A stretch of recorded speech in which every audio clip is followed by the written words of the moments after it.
downstairs, Scott. Mr Speaker, thank you for the opportunity to speak on this Kiwibank bill. My question is to Mr Cosgrove. Why the Kiwibank? Why just the Kiwibank? Why not New Zealand Post in the whole business? Why have you picked on one piece of their business? Why have you restricted the board of directors of Kiwibank from conducting their business in the best interests of their shareholders? Why not keep the Land Court bill? Why not keep the Kiwi Rail bill? Why not keep... because Kiwi Rail is an important piece of New Zealand infrastructure, Mr Cosgrove. Why not? But I don't understand why you have picked on a Kiwibank as a small piece of the New Zealand Post's portfolio. In fact, you've done, Mr Speaker, this bill is part of an attitude that comes from the opposition, which says that they know best, they know how to run the business. Because Mr Cosgrove is on the Finance and Expenditure Committee. I'm surprised that he put this bill up, because he talks about understanding how governance works, talks about how the economy works, but then he puts this thing up which cuts across basic governance, basic company tax, company law, and basic property rights. He's telling people, being the board of the New Zealand Post, what to do and how to do it. And that, sir, is really the fundamental problem with this bill, because it cuts across, it hasn't been well thought out, it cuts across and creates a whole lot of problems which I'm sure Mr Cosgrove did not intend to create.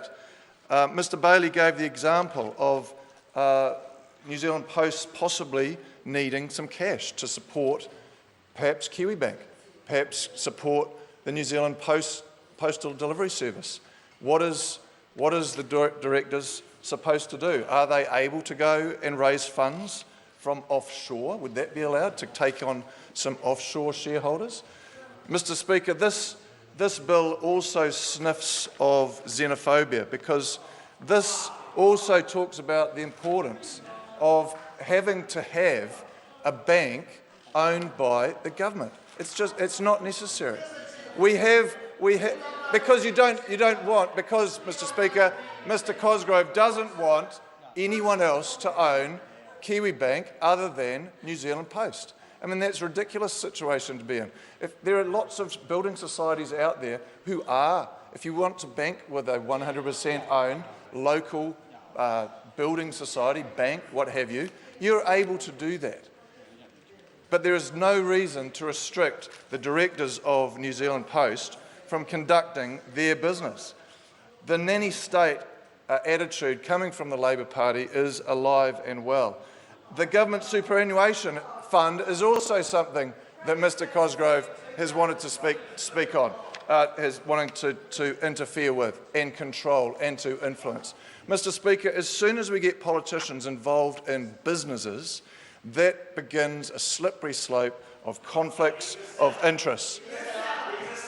And that is why I cannot support this bill, because if it would enable Grant Robertson to decide what, is Grant Robertson going to use the Kiwibank under his control to fund his housing projects in Auckland, perhaps.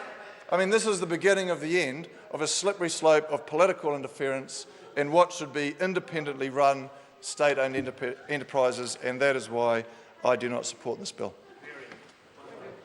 A point of order, Richard Prosser. Thank you, Mr Speaker. Mr Speaker, I have a concern that Mr Ross may have misled the House in his comments about Winston Peters, and wonder if you might like to invite him to withdraw and apologise around comments about the sale of airports, particularly. Yes. And we'll sit down. There's an appropriate time to take that point of order, and in any case, if a member is suggesting that someone deliberately misled the House, it is a matter of privilege and has to be addressed in a particular way. If the member thinks it was an accidental misleading, and the member should correct it, then the proper thing to do now, it now being so late, is to go and have a discussion with the member and see whether he does want to make that change.